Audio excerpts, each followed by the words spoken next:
আপোনাৰ ভিডিঅ' আনন্দ বাঢ়ি যাব। বাহ্যিক শক্তিবিলাকে আপোনাক একো কৰিব নোৱাৰে। যেইবাৰ সংঘাত নহওক কিয় আপোনাৰ ভিডিঅ'ত আনন্দময় হৈ থাকিব, কাৰণ আপুনি ভগৱান আনন্দক এনিটাইম স্বীকাৰ কৰিছে।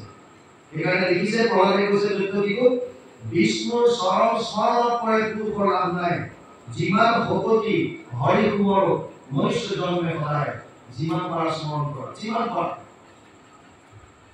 অৰ্জুনে মনটো যেতিয়া কণ্ট্ৰল কৰাৰ কথা ক'লে, অৰ্জুনে কৈছে চঞ্চলম হি মন কৃষ্ণ প্ৰমাধি বলত দিনম তৈষাহম নিগ্ৰহম ময়ে বায়ু বস্তুস্কৰম।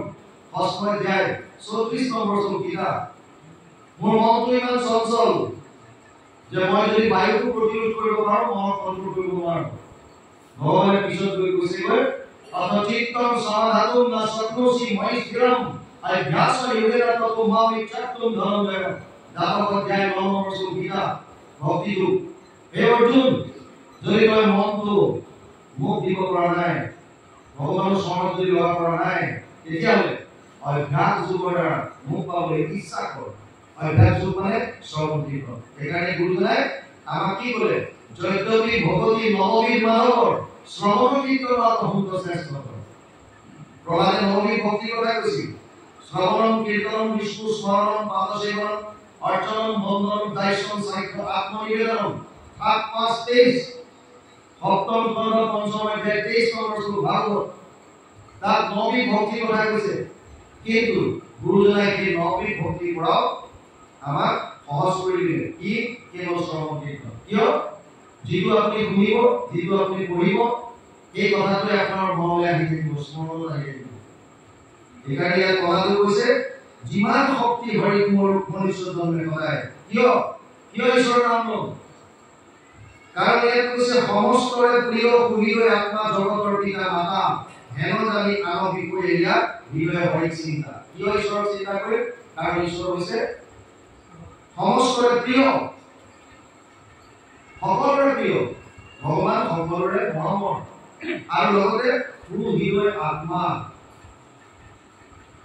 ঈশ্বৰ সৰ্বভূতানাম হৃদেশে অৰ্জুন তিষ্ঠতি। ভগৱান সকলোৰে হৃদয়ত আছে, ইয়াত আৰু আত্মাস্বৰূপে আছে। গতিকে এইজন ঈশ্বৰক আমি নাম ল'ব লাগে। সমস্তৰে প্ৰিয় সুহৃদয় আত্মা, জগতৰে পিতা মাতা। অৰ্জুনক কৈছে পিতামহস্য জগতো মাতা ধাতা পিতামহ বেদ্যম পবিত্ৰ ওংকাৰ ঋক সাম যজুৰ বচন। 9ম অধ্যায় 17 নম্বৰ শ্লোকীতা। হে অৰ্জুন, মই পিতা, পিতামহস্য জগতো, এই জগতৰ পিতা মই, মাতা মই পিতামহ, মই বেদৰ ওংকাৰ, মই ঋক, মই সাম, মই যজুৰ। মত্ত পৰতৰম মান্যৰ কিঞ্চিদস্তি ধনঞ্জয়, মই সৰ্বমিদম প্ৰোতম সূত্ৰে মণিগণায়ব। 7ম অধ্যায় 7 নম্বৰ শ্লোকীতা। মোতকে শ্ৰেষ্ঠ কোনো নাই অৰ্জুন। যেনেকৈ এঘাৰী মালাত মণিবিলাক গাঁঠি থোৱা থাকে, তেনেকৈ সমস্ত জীৱ এক মোৰ লগত তেনেকৈ গাঁঠি থোৱা আছে। গতিকে সেইকাৰণে আমি চব বাদ দি পেলাই ঈশ্বৰৰ নাম ল'ব লাগে।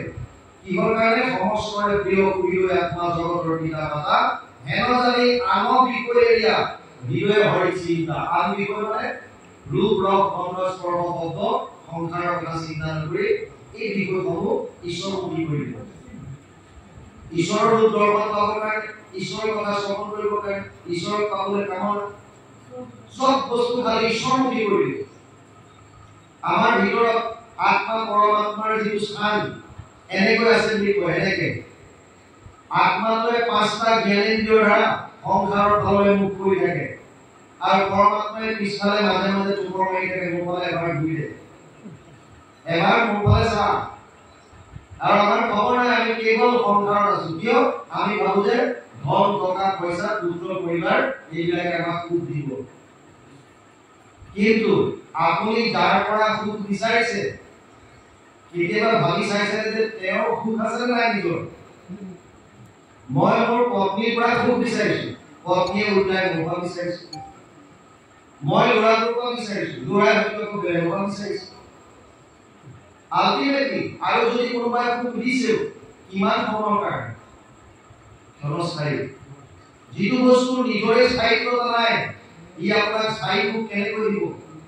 সেইকাৰণে আনন্দ যদি লাগে, চিৰন্তন আনন্দ যদি লাগে, নিত্য যদি লাগে, সনাতন যদি লাগে, শাশ্বত যদি লাগে, সনাতন বস্তু দিব পাৰিব।